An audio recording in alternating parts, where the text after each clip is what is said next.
One of the interesting things about Trump, from just a leadership standpoint, that I think is very Christ-like, that a lot of people don't think it's Christ-like at all, is just his boldness. I mean, Jesus would call out the corrupt religious leaders and politicos that were foul, and he would say, "You guys are blind leaders of the blind," and he would do that in public, you know. And if you thought you had a kind of corner on Jesus, he's your buddy and stuff like that, and you invite him to one of your smarmy dinner parties, and all of a sudden you start spinning lies, hype, and spin, he'll call you out in front of your guests.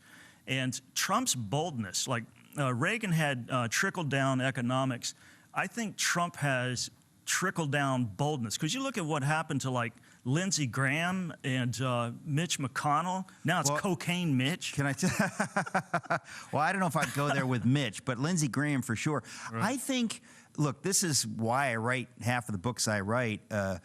When you look at heroes, their boldness encourages you, inspires you to be bold. Yep. And we need it. When you see it in a friend, I see it in you, I see it in other people, it inspires you to say the thing that maybe you would have hung back a little bit more. And I think that has had an effect with Trump, that people hear him say something and they think, well, maybe I can say that. And I'm not saying the bad stuff. I'm talking about the bold, the good stuff, the bold stuff, that he's willing to call it what it is. I mean, to talk to China in just like, he's just straight. Yeah. And when somebody's that straight with you, you know he's not my enemy, because he's just being honest. And Trump has done that with our allies, you know, with getting NATO to pay and stuff. I personally find it hilarious. Yeah.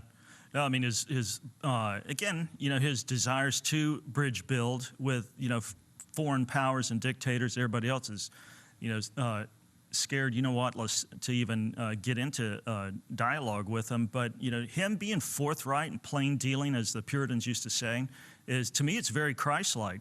Like you're talking about the aspect of courage and confronting nonsense, first and foremost in yourself, but also in the general populace. And, you know, everybody whines and complains about the corruption inside the Beltway and in media and stuff. Well, Trump's doing something about it.